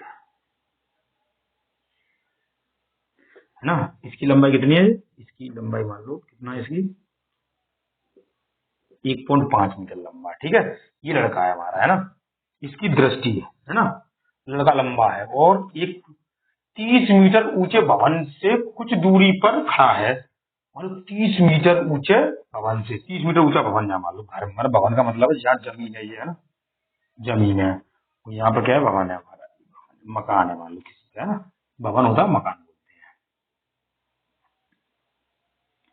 से 30 मीटर ऊंचा मकान है, 30 मीटर ऊंचा क्या है, ये मकान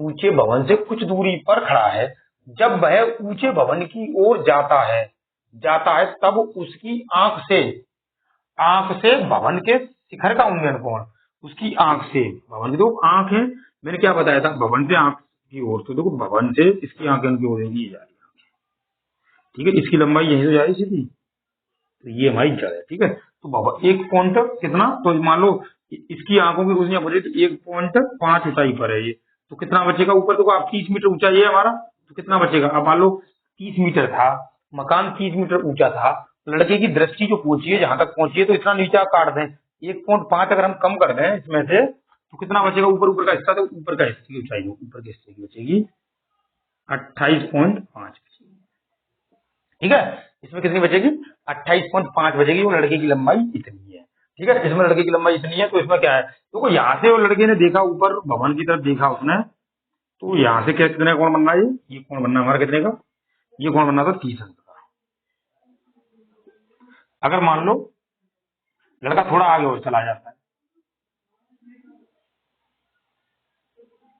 आगे और चला जाता है, अब आगे आगे देखता है तो कितने अंक का कोण बन जाता है, फिर आगे उन्नयन कोण बनता है, ठीक है। और 30 से 60 हो जाता है, आगे थोड़ा सा आगे बढ़ जाए, 30 से कितना हो जाता है, 30 से हो जाता है हमारा 60 हो जाता है। देखो इन दोनों के बीच, इसकी बीच की दूरी मान लो x मान लो, नाम दे दो आप, इसकी मान लो y, कोई दिक्कत तो नहीं है आपको यहाँ से, ठीक है। अब इसमें देखो आप सबसे पहले a और a b और इसमें c ले लो, c और यहाँ ले लो d, d e और यहाँ ले लो हम f, कोई दिक्कत तो नहीं, मैंने काउंटिंग कर ली यहाँ पे, है ना। अब आपको सबसे पहले क्या लेना है इसमें, हम इसमें सबसे पहले क्या लेते हैं, इसमें देखो सबसे पहले हम इसमें लेते हैं tan 30, है ना। सबसे पहले हम क्या लेते हैं इसमें,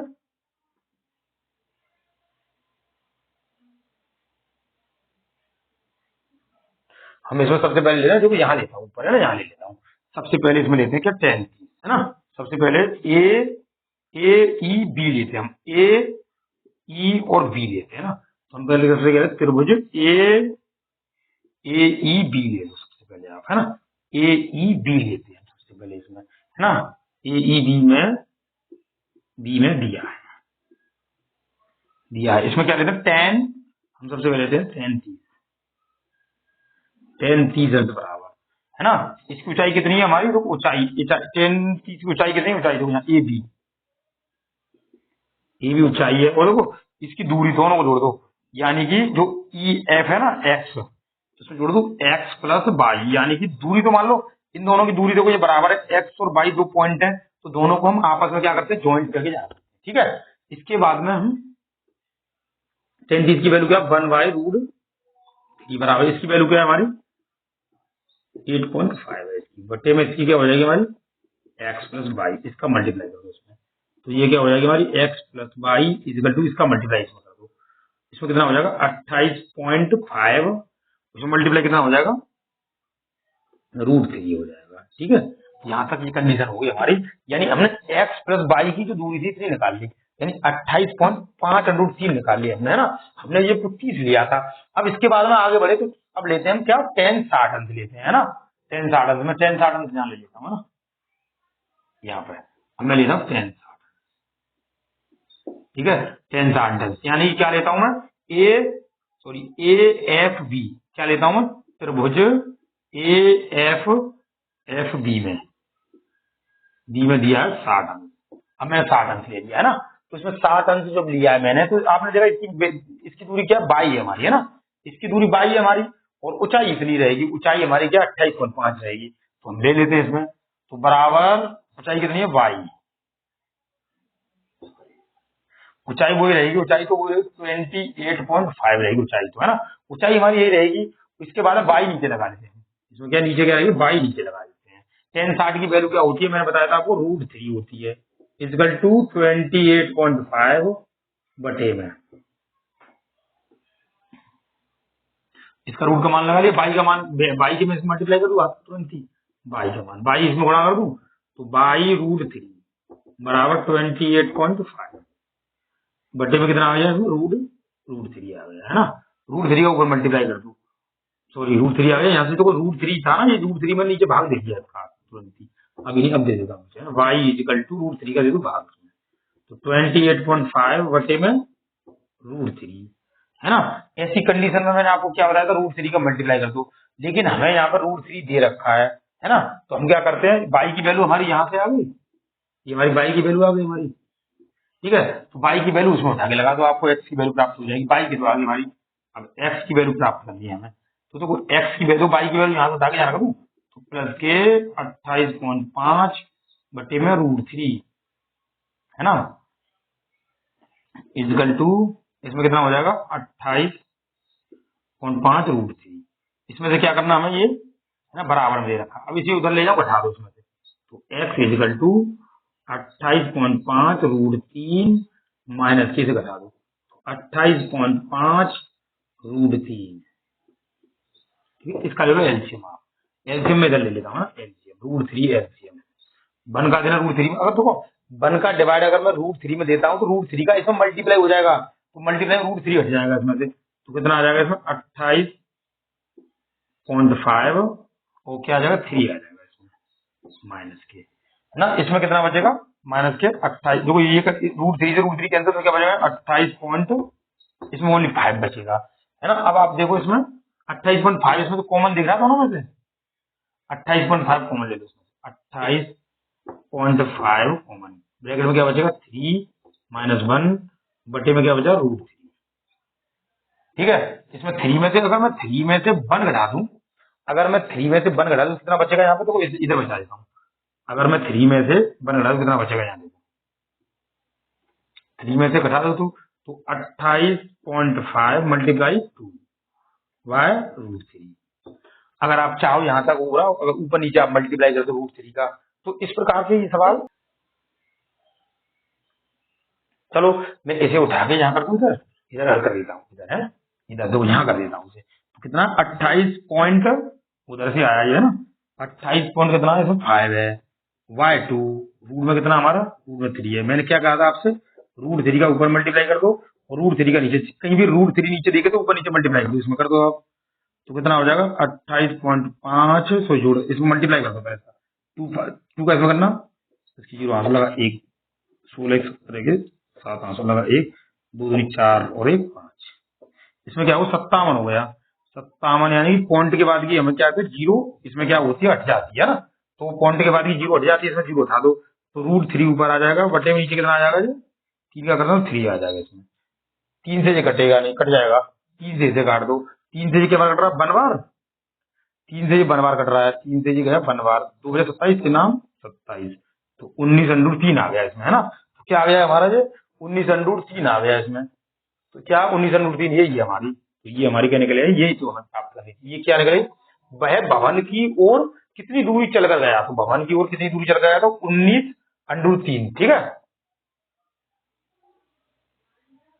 तो आ गया 19 √3 आ गया, ये आंसर यहाँ पे आगे आया, ठीक है। ये मैंने यहाँ से 28.2 ये यहाँ पे हल कर दिया इधर की साइड में, है ना, आप नोट कर लेना, ठीक है, इस प्रकार से आप, ठीक है, इसे मैं हटा देता हूँ, आप दोबारा देख लें आप इसमें, देखो हमने सबसे पहले हमने क्या लिया, ए ई और बी लिया, मैंने ए ई और बी लिया, इसमें क्या लिया 10 30 ले लिया मैंने, आपको पता उसकी ऊंचाई कितनी थी, हमारे लड़के की 1.5 ऊंचाई निकाल दो, इसकी दृष्टि से ऊंचाई, दृष्टि से दिख रहा आंखों से, मान लो आप हम लोग खड़े, हमारी आंखों से ऊंचाई कितनी होगी, दृष्टि से क्षैतिज रेखा सामने सीधी बनती है, आंखों से सीधी जाती है ना, इसमें सीधी आंखों से जाती है ना, तो इस प्रकार से आगे जाती है, और इसमें आप क्या है सीधी जा रही है रेखा, तो इसके ऊपर की ऊंचाई निकली थी, तो 28.5 आया, तो 28.5 में ऊंचाई लगा नहीं, और इसमें देखो 2 बिंदु थे, थोड़ा आगे जाके देखा 60 अंक का कौन बनना था, दोनों बिंदु क्या गया आपस में नीचे, तो एक्स और वाई जोड़ दिए, इसमें इसकी वैल्यू लगा दी 10 30 की, तो 1 बन, इसमें क्या किया मैंने इधर मल्टीप्लाई इसमें किया, तो इसका इसमें कर दिया, तो ये क्या आ गया x + y बराबर 28.5 √3 आया,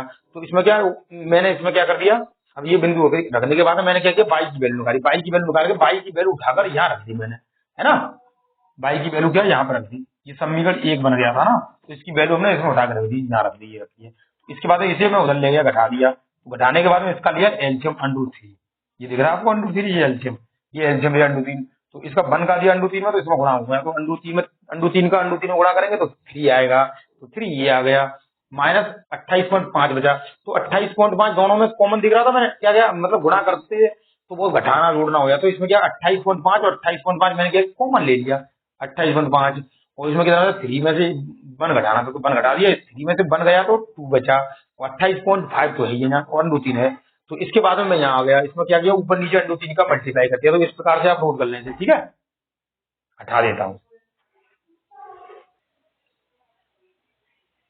देखो इसमें साथ में क्वेश्चन, देखो भूमि, इसमें देखो भूमि, भूमि के एक बिंदु से एक 20 मीटर ऊंचे भवन के शिखर पर लगी मीनार, भवन के शिखर पर लगी मीनार। मान लो एक भवन है, मैं बनाता हूँ एक भवन इधर, मान लो एक भवन है,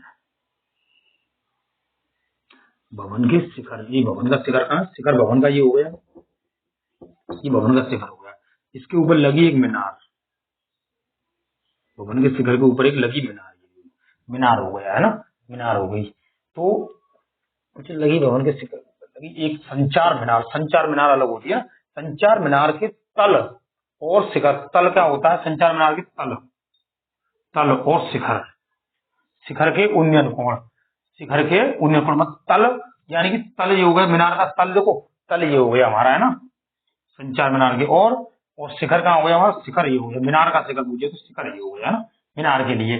तो इसका देखो सबसे पहले देखा, इससे देखा गया तो इसका कोण कितना बनना हमारा, ये कोण देखो आप, जमीन से इसको देखा गया तो इसका कोण बनना था 45, ठीक है। और ऊपर से अगर देखा गया तो ऊपर से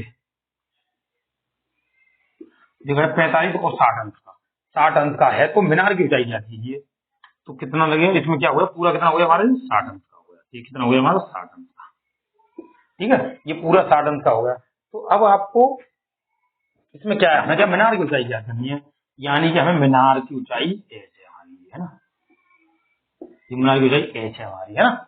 इसमें क्या है, देखो बिंदु भूमि के एक बिंदु से एक 20 मीटर ऊंचे भवन, और भवन की ऊंचाई कितनी है हमारी, भवन की ऊंचाई तो हमें पता है कितनी है हमारी, यहाँ दे रखी है भवन की, ओनली भवन की दे रखी है, ओनली भवन की ऊंचाई दे रखी है, और मीनार की ऊंचाई ऊपर की जो संचार मीनार है उसकी ऊंचाई हमें ज्ञात करनी है ना। ये भवन हो गया, भवन के ऊपर संचार मीनार हो गई, है ना। उसके देखो जो भवन की छत है ना, छत ऊपर की, उस छत का जो कोण बनना 45 अंश का है, वो जो मीनार के शिखर का उन्नयन कोण क्या बनना, 60 अंश बनना है। तो हमें सबसे पहले छोटा एंगल तो काउंटिंग करनी है हमें, ए बी सी और यहाँ डी, ठीक है। तो हम सबसे पहले क्या लेते हैं, हम सबसे पहले लेते हैं छोटा वाला कोण tan 45, है ना। हम क्या करते हैं इसमें त्रिभुज, त्रिभुज बी डी सी में, है ना, हम क्या करते हैं triangle, triangle B D C में दिया है, कितना दिया है इसमें 60 अंश दिया हमारा, तो सॉरी 45 अंश, ठीक है। इसमें हमें 45 अंश दिया, हमने क्या लिया बी डी सी, है ना, हम छोटे से बात कर रहे हैं मकान की, है ना। इसकी हम ऊंचाई मालूम है, हमें क्या निकालना है, इसकी एक्स निकालनी है, ये एक्स निकालनी है हमें, है ना। एक्स की दूरी हमने मतलब एक्स मान ली, इसकी जो दूरी है, जहाँ इस बिंदु से दूरी है उसकी मीनार की भवन की, है ना, इसकी दूरी निकालनी है, हमें क्या करना है 45, तो हम क्या करते हैं इसको tan 45 लेते हैं, क्या लेते हैं सबसे पहले tan 45 बराबर कितनी, भवन की ऊंचाई 20 मीटर है, 20 मीटर हो गई, उसकी एक्स दूरी कितनी हमारी, एक्स दूरी 45, इसका मान क्या है tan 45 का मान क्या है 1 बराबर 20 इसका करो मल्टीप्लाई, ये इसमें क्या आ गया x इक्वल टू आ गया हमारा 20, तो हमें x की वैल्यू प्राप्त होगी, मतलब 20 मीटर दूरी है, मान लो डी और सी की दूरी कितनी निकल के आ गई, तो निकल देता हूँ है ना, कितनी आ गई हमारी 20 मीटर, ये निकल के आ गई हमारे पास, ये निकल के आ गई। अब हमें tan 60 लेना है ना, tan 60 कैसे, हम क्या लेना ए डी सी लेना है, तो इधर ले रहा हूँ त्रिभुज ए डी सी में दिया है बराबर, इसमें क्या है 60 दिया है, तो इसमें क्या करते हैं tan 60 अंश ले लिया मैंने, tan 60 अंश ले लिया, tan 60 अंश इक्वल टू, है ना, हम क्या करते हैं पूरी मीनार, अब देखो मीनार भी आ गई इसमें साथ में, संचार मीनार, पहले शिखर तक का 45 अंश लिया था, तो हमें शिखर तक था, इसकी छत तक था मूल्य भवन की, लेकिन अब संचार मीनार भी इसमें शामिल हो, ऊंचाई बढ़ गई ना, ऊंचाई बढ़ गई तो कोण भी बढ़ गया हमारा, तो कितना हो जाएगी संचार मीनार की ऊंचाई, देखो 20 तो हमारी क्या है टोटल दे दो आप, 20 तो ये हमारी, 20 तो ये निकल के आई है, और इसकी ऊंचाई निकालनी क्या, मीनार की ऊंचाई क्या कितनी है हमारी, तो ये है मीनार की ऊंचाई एच मानिए, तो इसमें मैं एच लगा दूं, तो एच भी लगा दूं बटी, नीचे हमारी एक्स की अभी क्या निकाली मैंने 20 निकाली है, अभी एक्स की जो ये निकाली दूरी डी और सी के बीच की दूरी, डी और सी के बीच की दूरी मैं लगा दूं इसमें नीचे, यहाँ लगा दो आप, ठीक है, इसमें क्या करते हैं टेन 60 का मान, टेन 60 का मान क्या होता है √3 वाई B20 प्लस H बटे में 20, इसका इसमें मल्टीप्लाई कर दो तो यहाँ कितना हो जाएगा हमारा √3 में तो 20√3 इक्वल टू इसमें क्या कितना हो जाएगा 20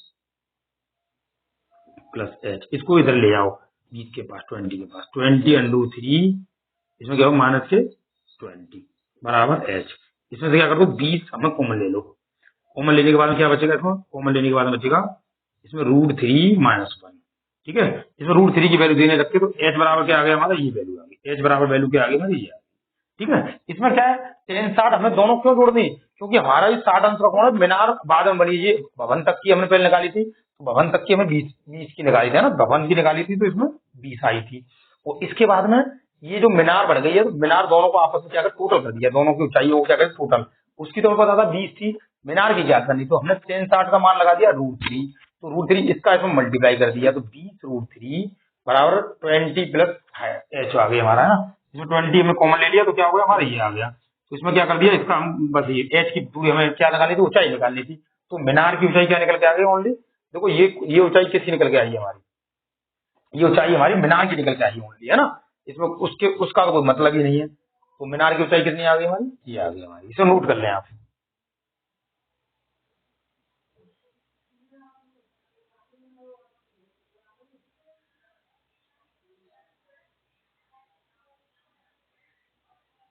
इसमें देखा 8वां क्वेश्चन है ना, इस क्वेश्चन को मैं और कराता हूँ, है ना, उसके बाद में मैं एक अगला पार्ट लाऊंगा, उसमें लाऊंगा इन वीडियो को, है ना, आप परेशान हो जाओगे देखते हुए, इससे बाद एक सेकंड पार्ट और लाऊंगा, इसका सेकंड पार्ट और आएगा इसमें, उसे जरूर देखना आप, है ना। उसमें इससे आगे के क्वेश्चन 8 से आगे के क्वेश्चन उस पार्ट में मिलेंगे आपको, ठीक है। तो देखिए आप इसमें सबसे पहले एक पेरिस्टल के शिखर पर 1.6 मीटर ऊंची मूर्ति लगी है ना।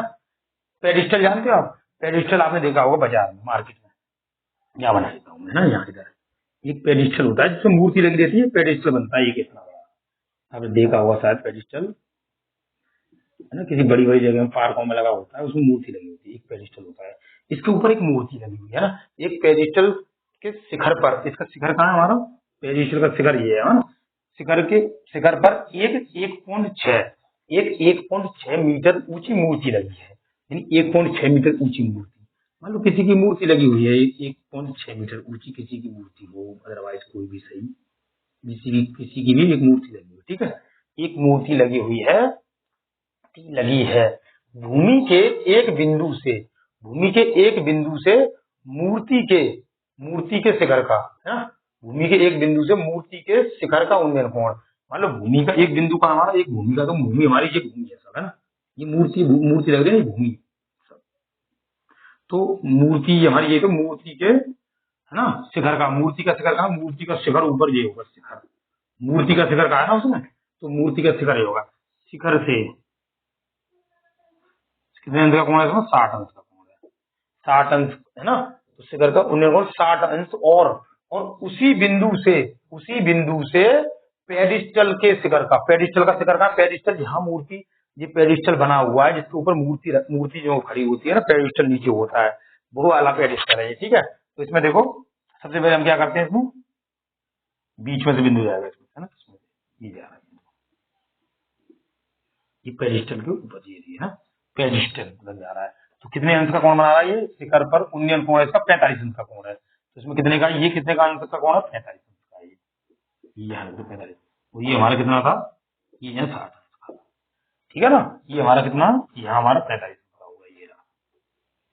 अब हम क्या करते हैं, क्या कहा उन्नयन कोण 45 अंश का है, तो पेरिस्टल की ऊंचाई याद करो, तो पेरिस्टल की ऊंचाई ज्ञात करनी, इसकी ऊंचाई ज्ञात करनी है, मूर्ति की ऊंचाई तो आपको पता है कितनी है, मूर्ति ऊंचाई कितनी रखी इसमें 1.6 मीटर, 1.6 मीटर ऊंची मूर्ति इसमें हमें दे रखी है, ठीक है। इसके बाद में हमें देखो ये वाली क्या भूमि की कितनी, मतलब कितनी दूरी पर से है देखा गया है इसको, तो इससे ये यहाँ से लेके इस बिंदु से लेकर के वो यहाँ तक की बीच की दूरी भी हमें ज्ञात करनी है। इसे मान लो क्या कुछ भी नाम दे दो इसे, है ना, नामकरण कर दो A B और या C, और यहाँ पे क्या हमारा D, ठीक है। तो हमने क्या दिया CD, इसे नाम दे दिया हमने क्या, Y नाम दे दिया, ठीक है, इसे Y नाम दे दो, और सबसे पहले हम क्या लेते हैं, सबसे छोटा एंगल लेते हैं ये वाला, हम क्या लेते हैं, टेन 45। सबसे पहले लेंगे हम क्या, BDC। तो ट्रायंगल BDC में दिया है एक दिया है 45, ठीक है। BDC में दिया है 45। तो इसके बाद में क्या होगा इसका, BDC में 10 45 बराबर, जा आ रहा हूँ अभी, आ रहा हूँ अभी, मम्मी बुला रही है अभी, आ रही है, 1 मिनट जा जा जल्दी, तो कह रही यार अभी आ रहा हूँ 1 मिनट में, जा। तो कह रहे त्रिभुज BDC में दिया है 45 का, तो 10 45 है ना। तो क्या दिया है 10 45, हमने क्या 10 45 ले लिया हमने, है ना। इसकी ऊंचाई कितनी है, तो पेडिस्टल की ऊंचाई कितनी, ऊंचाई, पेडिस्टल की ऊंचाई को हम h मानते हैं ना, h ऊंचाई मानी है हमने, पेडिस्टल की ऊंचाई को h मानते हैं, इसे हम x मान लेते, कोई दिक्कत नहीं है ना। तो इसमें क्या करता है, पेडिस्टल की ऊंचाई कितनी h है हमारे, h पहले लेते हैं, बटे में क्या x, तो x लेते हैं। 10 45 का मान क्या होगा 1 बराबर h बटे x, तो 1 करके इसका एलसीएम ले, तो x बराबर क्या आ जाएगा हमारा h, ठीक है। अब इसे ले लो 10 60 को ले लो, यानी कि अब ले लो त्रिभुज ADC में कितने का दिया है, मैं दिया है बराबर कितना दिया 60, तो ले लो 10 10 60। अगर हम 10 60 ऊपर तक का कौन है, तो दोनों को आपस में क्या करते हैं, आपस में दोनों की ऊंचाई को आपस में जोड़ देंगे। तो मूर्ति की ऊंचाई कितनी थी हमारी 1.6 प्लस इसकी ऊंचाई कितनी थी h, तो दोनों को आपस में जोड़ दो, और नीचे क्या रख देंगे, नीचे तो हमारा दिया ही है, क्या दिया है देखो x बराबर दिया है h, यानी x बराबर h दिया है इसमें। तो हम क्या करेंगे, अगर मैं x रखूंगा ना, तो यहाँ x रख दू, तो x बराबर क्या दिया है, आप h दिया, तो रख दो आप। 10 60 की वैल्यू क्या होती है, √3 बराबर 1.6 प्लस h, बटे में इसकी वैल्यू क्या दी है h, x की जगह पे क्या रख दूं मैं h, कर दो इसको मल्टीप्लाई, इसमें क्या आ गया √3h बराबर 1.6 प्लस के h, ठीक है।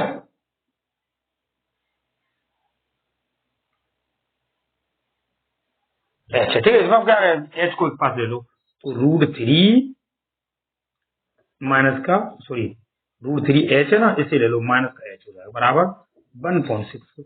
इसमें से क्या करते हैं हम h कॉमन ले लेते हैं, तो क्या हुआ √3 माइनस के 1 बराबर 1.6 आ जाएगा, बटे में इसका क्या करते हैं, तो इसमें क्या हो जाएगा √3 माइनस 1, ठीक है। तो ये क्या आ गया हमारी h की, तो सॉरी अभी नहीं अब दे रहा है, तो h इजिकल टू 1.6 तो है ही है, इसका नीचे डिवाइड दे दो, तो √3 माइनस 1, ठीक है। इसका डिवाइड देने के बाद h की वैल्यू हमारी क्या आ गई, ये आ गई h की वैल्यू निकल के हमारी, तो h की वैल्यू आ गई निकल के। अब इसमें क्या करते हैं, ऊपर नीचे मल्टीप्लाई कर देते हैं, है ना। क्या किसका मल्टीप्लाई कर देते हैं, इसका √3 का, तो उसमें क्या करते हैं ऊपर नीचे मल्टीप्लाई कर दो। देखो इस तरह की कंडीशन कहीं भी दी गई, तो इसके विपरीत चिन्ह से, मतलब ये माइनस का है ना, तो इसमें किसका कर देंगे मल्टीप्लाई, तो इसमें √3 प्लस के 1 का, तो √3 प्लस के 1 का, मतलब इससे विपरीत चिन्ह का ऊपर नीचे मल्टीप्लाई, है ना। इस तरह की कंडीशन दी गई आपको जब, है ना। तो मैं कहाँ इधर ले लेता हूँ यहाँ पे, है ना, कहाँ ले लूँ, इसके बाद में मैं यहाँ ले लेता हूँ, ठीक है। तो इसके बाद में यहाँ ले लेता हूँ, इसमें कर दो, इसका मल्टीप्लाई कर दो, तो 1.6 कितना हो जाएगा √3 प्लस 1, है ना। इसका मैं अगर मान लो इसमें मल्टीप्लाई करता हूँ, तो आपने फॉर्मूला पढ़ा होगा a स्क्वायर माइनस के b स्क्वायर बराबर होता है एक कोष्टक में a माइनस b और एक कोष्टक में a प्लस b, ये वाला फॉर्मूला। देखो ये कंडीशन एक कोष्टक में a माइनस b और एक कोष्टक में a प्लस b, यानी कि a square minus b square वाला फॉर्मूला बनना है। तो एक बार इसके स्क्वायर लगा दूंगा, एक बार इसके स्क्वायर लगा दूंगा, तो क्या बन जाएगा √3 का स्क्वायर माइनस के 1 का स्क्वायर बन गया, ये दोनों स्क्वायर बन के तैयार हो गए। इसमें क्या करता हूँ 1.6 है ये, इसके बाद में √3 प्लस के 1 है ये, इसके बाद में क्या करते हैं इसका स्क्वायर कर दो, 3 माइनस के 1, कितना बचा है इसमें देखो 1.6 ब्रैकेट में √3 प्लस 1 बटे में क्या बचा, इसमें 3 में से 2 गए, 3 में से 1 गया तो कितना बचेगा 2 बचा, 2 से इसे काट दो 1.6 को, तो क्या आएगा 0.8, है ना, 0.8 आ गया इसमें, 0.8 ब्रैकेट में क्या बचा हमारा √3 प्लस 1, ये आंसर है हमारा, ठीक है ना। तो आंसर क्या है हमारा 0.8 ब्रैकेट में क्या बचा √3 प्लस 1।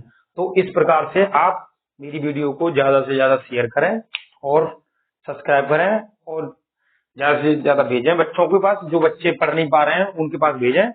धन्यवाद, थैंक यू सो मच सभी को।